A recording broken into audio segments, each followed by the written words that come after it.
আপনি কি জানেন টাইটানিক মুভির সব থেকে ভাগ্যবান লোকটাকে? সে কি জ্যাক, যে কিনা সব থেকে সুন্দরী মেয়ে রুজের প্রেমে পড়েছিল? একদম না। তবে কি রুজ, যে কিনা মৃত্যুর হাত থেকে বাঁচার জন্য জ্যাককে পেয়েছিল? এবারও না। জ্যাক বা রুজ কেউই না। ভাগ্যবান লোকটি সেই অপরিচিত জন যে জুয়ায় জ্যাকের কাছে তার টিকিট হেরে গিয়েছিল। যদি সে ওই জাহাজের টিকিট জিতে যেত তাহলে হয়তো তাকে ওই হিম শীতল পানিতে ডুবে মরতে হতো। মাঝে মধ্যে হেরে যাওয়াও ভালো।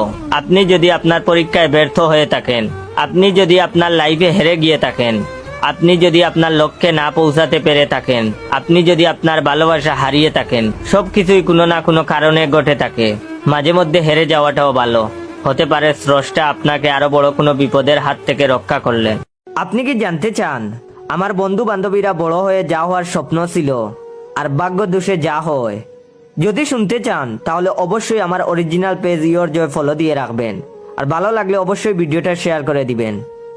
বন্ধু আলামিন বড় হয়ে চেয়েছিল হতে পুলিশ, কালুখালি হাটে করে এখন সে লোকের জুতা পালিশ।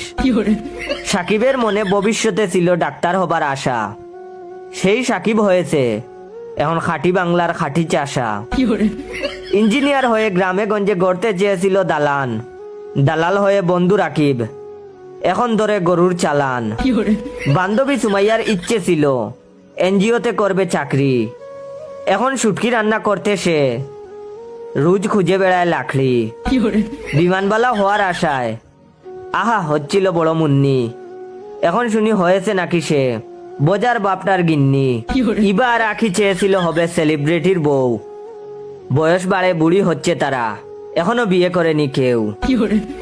পাইলট হয়ে সজীব সাগর নাকি বদলে ফেলবে সমাজ, এখন দেখি দুজনেই করে ছাগল চড়ানোর কাজ। মামাতো বোনকে বিয়ে করেছি, তো সে আমাকে স্বামী বলে মানলেও কোথায় কোথায় বাইয়া ডাকে।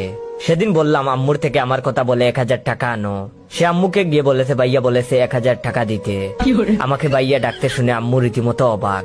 আমি তাকে 1000 বার বলছি আমাকে বাইয়া ডেকো না, লোকে মন্দ বলবে। প্রতিবার উত্তরে সে বলে আপনি তো আমার বাইয়া, ছোটবেলা থেকে বাইয়া ডেকেছি, এখন এটা ছাড়তে পারবো না। আমি রাগ কন্ট্রোল করে চুপ করে থাকি। অন্যদিকে বউ আমাকে বাইয়াই ডাকে, এটা পুরো মহল্লা জেনে গেছে। বন্ধু মহলও এর থেকে বিকল্প নয়। সেদিন বউকে নিয়ে শপিং থেকে ফেরার পথে দুটো ছেলে আমাদের দেখে বলতেছে আহা ভাই বোনের কি ভালোবাসা।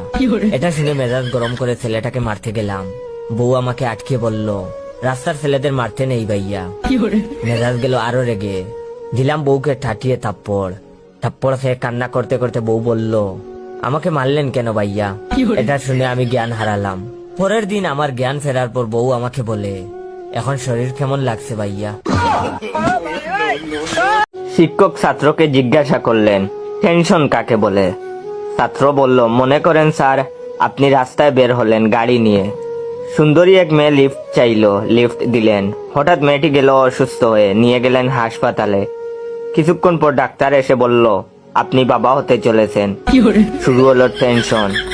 আপনি ঠাসকি খেয়ে বললেন আমি উনার স্বামী নই, কিন্তু মেয়েটি জোর দিয়ে বলতে লাগলো আপনি তার স্বামী।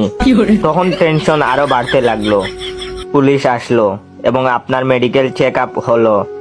জানতে পারলেন আপনি কোনোদিন বাবা হতে পারবেন না। ঠেলা টেনশন গেল আরো বেড়ে। হাত পা ছেড়ে হাসপাতালের বাইরে এসে চিন্তা করতে লাগলেন গড়ে 2 বাচ্চা, তাহলে ওইগুলা কার?